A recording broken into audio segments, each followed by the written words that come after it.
Bakit, baby? Ano yun? Bakit niyak, baby?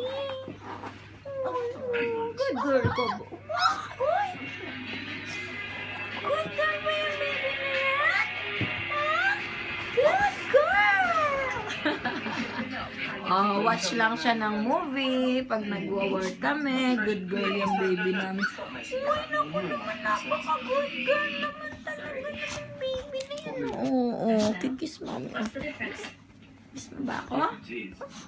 The more detail you give, the less interested he'll be. Daddy! It wouldn't matter what I said. Daddy!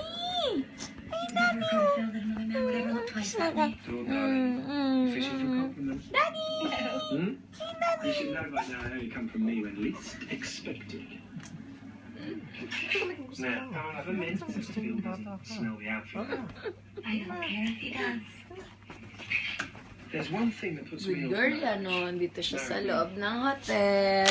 Dory doesn't 5-star hotel siya. Pag nag-work kami, naiwan siya dito mag-isa sa know. That room. too familiar feeling. Napaka-good girl. She'll be wanting a little bit more than I'm able to give. Wouldn't it be great if I was going home?